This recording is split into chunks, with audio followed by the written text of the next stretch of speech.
नमस्कार, मैं नूरैन। इस आंदोलन में, किसान आंदोलन से कुछ ऐसे लोग निकले हैं जो आजकल सोशल मीडिया पे करीब उनको लाखों लोग देखते हैं, और मुझे ऐसा लगता है कि इन लोगों के लिए एक सीरीज चलानी होगी। कई ताऊ, हालांकि मोहित जी आप इसके पहले भी सीए और एनआरसी के टाइम पे भी मैं मैंने आपको बताऊं, हाँ, ये हमारे जीवन का बहुत लंबा संघर्ष है। हाँ, तो आप कहें कि किसान आंदोलन तो नहीं, देश के अंदर देश की सरकार के द्वारा, मेरे को कोई बोलने का शौक नहीं है, समझ रहे हैं, मेरे को कोई बोलने का शौक नहीं है और ना मैं बोलना चाहता। ठीक है, माना डेमोक्रेसी में आज़ादी है बोलने की, लेकिन मुझे कोई शौक नहीं। अगर मेरे देश का हर एक नागरिक खुश रहे, खुशहाल रहे, तो ना आपको सवाल पूछने की आवश्यकता होगी और ना मुझे उन सवालों का जवाब देने की आवश्यकता होगी। तो सरकार कुछ ऐसे प्रश्न चिन्ह खड़े करती है जिनसे विवश होकर आपको और हमें बोलना पड़ता है। और अगर लोकतंत्र के अंदर एक पढ़ा लिखा व्यक्ति बोलेगा नहीं, लिखेगा नहीं, तो आपके और हमारे ऊपर चाय वाले और समोसे वाले ही राज करेंगे। नहीं, जो मैं बोल रहा था स्टार्टिंग में, क्योंकि आप सीए और एनआरसी के टाइम भी बोलते थे, है ना, उसके बाद फिर किसान आंदोलन में, और उसके पहले भी आप काफ़ी एक्टिव रहे हैं जी। तो राज्यसभा में प्रधानमंत्री कुछ शब्दों का उपयोग करते हैं जो कि नए शब्द हैं, आंदोलनजीवी और परजीवी जी अभी इसके पहले भी आप बोल रहे थे। जी जी जी उस पर क्या राय है आपको कि आप इतने आंदोलनों में शामिल रहे, फिर उस पर आंदोलनजीवी और उसके बाद पैरासाइट्स भी कहा जा रहा है आपको, तो क्या क्या कहेंगे आप इन चीज़ों पे? ये देश के इतिहास से परिचित नहीं है ना। जिस आदमी ने 35 साल भीख मांग के खाई हो, वो भारत देश के इतिहास के बारे में क्या जानेगा। वो एक व्यक्ति जिनकी डिग्री का आता और पता नहीं होता, वो क्या जाने कि क्या होते हैं आंदोलन। हम प्रोटेस्टर्स हैं और हम सीना ठोक के कहते हैं आई एम प्रोटेस्टर। आप हमारे ऊपर कार्रवाई करेंगे, सीबीआई लगाएंगे, ईडी लगाएंगे, रॉ लगाएंगे, क्या लगाएंगे? प्रोटेस्ट करना अपराध है क्या? अगर कोई नीति नियम कानून देश के खिलाफ है, देश की जनता उससे खुश और सहमत नहीं है, तो अगर हम उसके खिलाफ विरोध कर रहे हैं तो आपको उससे ऐतराज़ क्या है, ये बताइए मुझे। कोई ऐतराज़ है? और एक देश के सम्मानित व्यक्ति को, प्रधानमंत्री पद पर बैठे व्यक्ति को ये बिल्कुल शोभा नहीं देता कि वो ऐसे शब्दों का इस्तेमाल करे जो शब्द देश के किसान की भावना को आघात पहुंचाते हों और देश के किसान की भावना को ठेस पहुंचाते हों। ये ऐसे शब्द हैं, आप कभी देश के किसान को आतंकवादी बोलते हैं, तो कभी उसे पाकिस्तानी बोलते हैं, तो कभी उसे खालिस्तानी बोला जाता है, तो कभी उसे कहा जाता है कि आप दोगले हैं, तो अब उसको कहा जाता है पैरासाइट्स, परजीवी। अरे आप एक बात मुझे बताइए, ये पैरासाइट्स नहीं है, ये लोगों को पालने का काम करते हैं। ये किसी के टुकड़ों पे पलते नहीं, ये लोगों को अपने टुकड़ों पे पालते हैं कि जब देश का किसान सुबह 4 बजे उठकर खेत के अंदर जाता है ना, तब कश्मीर से कन्याकुमारी तक लोगों का पेट भरता है।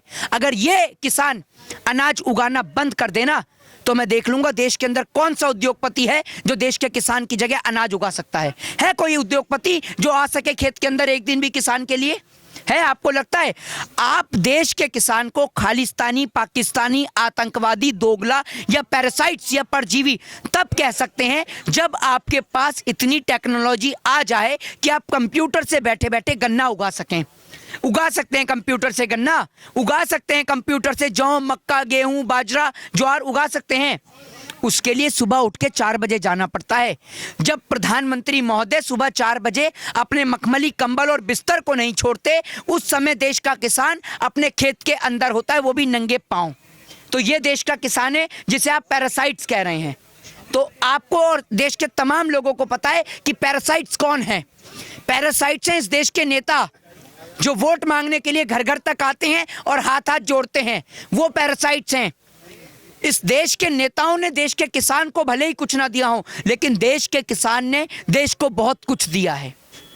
इतना दिया है कि आज लोग अगर पेट भरते हैं तो देश के किसान की बदौलत भरते हैं।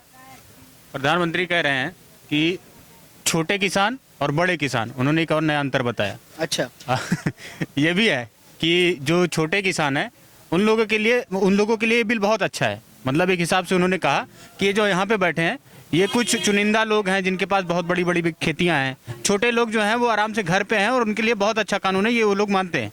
क्या कहेंगे आप? ये तो मुझे पता ही नहीं था कि करोड़ों के लाखों की संख्या में तमाम बॉर्डर्स पर लोग बैठे हैं और इतने लोग हमारे देश के अंदर करोड़पति हैं। आप ये देखिए ना, इतने देश के अंदर करोड़पति हैं, तब देश की इकोनॉमी का ये हाल है। ये सोच लीजिए आप। अरे प्रधानमंत्री जी, बोलने से पहले एक बार सोच तो लीजिए करिए, एक बार आकर तो देख लीजिए यहाँ पर। और सोशल मीडिया तो देखते ही होंगे, क्योंकि आपकी नेशनल मीडिया तो दिखाती नहीं है, जिनको आपने अपना गुलाम बना लिया है। समझ रहे हैं? जिस प्रकार से प्राचीन काल के अंदर राजा महाराजा भांड रखा करते थे, आज मेरे ख्याल से मेरे को इस तरीके के शब्दों का प्रयोग करना शोभा नहीं देता, लेकिन अमर्यादापूर्ण ये शब्द है। लेकिन फिर भी मैं कहना चाहता हूं कि जिस तरीके से आज देश की मीडिया ने अपने स्तर को गिराया है, शायद इतना स्तर बरेली के बाजार का झुमका नहीं गिरा जितना स्तर देश की मीडिया का गिर गया। आप ये सोच लीजिए, देश की मीडिया ने अपना स्तर इतना नीचे गिरा दिया है। आप एक बात मुझे बताइए, उस काणे का, उस 2.25 आंख वाले का मक्के का आटा 40 रुपए किलो बिक जाता है, देश के किसान का मक्का 10 रुपए किलो नहीं बिकता। तो काणे का मक्के का आटा कैसे बिक जाता है? गाय का दूध 70 रुपए लीटर नहीं बिकता, उस काणे का गौमूत्र 90 रुपए लीटर बिकता है। वो भी पता नहीं कि असली है या नकली है, ये बताइए ना। तो आप एक बात मुझे बताइए, वो जो काणा है बाबा रामदेव जो है, एक बात आप मुझे बताइए, आज वो कहाँ है? वो बिजनेसमैन आदमी, वो व्यापारी जिसके लिए आप कहते हैं बाबा, कहाँ से बाबा है? आपकी नज़र में तो फिर आसाराम भी बाबा हुआ, राम रहीम भी बाबा हुआ, ठीक है, चिन्मयानंद भी बाबा हुआ, नित्यानंद भी बाबा हुआ। मानते हैं क्या उन्हें बाबा? ये बताइए ना।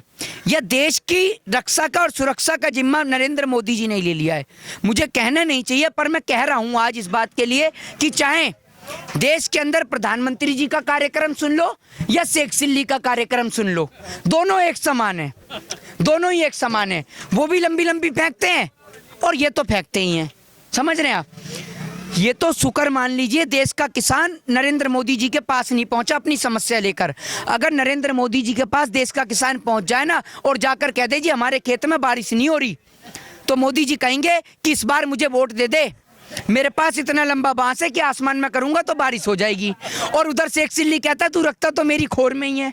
समझ रहे हो? तो दोनों ये एक समान ही है।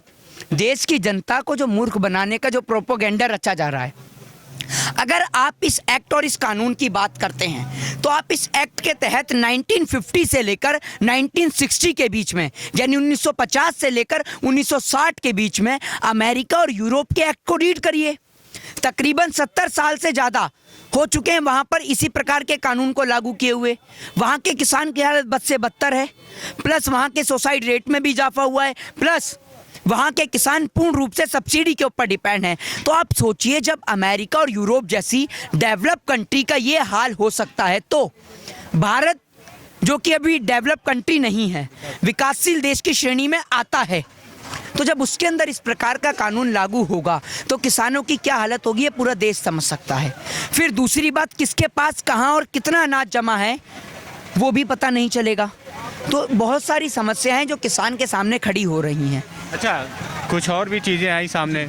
उन्होंने FDI करके एक नया वर्ड यूज़ किया जी, जिसमें ये कहा जा रहा है कि बाहर से फंडिंग हो रही है, बाहर से लोग डिस्टर्ब कर रहे हैं यहाँ के किसानों को, और फिर उसके बाद ट्वीट हो रहा है, उसके लिए भी उन्होंने जांच बिठा दी, टूल जांच होगी। अभी क्या कहेंगे आप?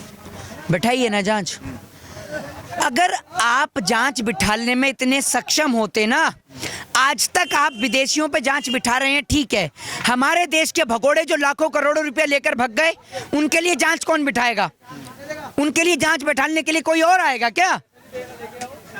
अगर आप जांच बिठाने में इतने ही सक्षम होते तो आज नीरव मोदी जो देश का लाखों करोड़ों रुपए लेकर फुर्र हो गया, वो आज देश के अंदर होता।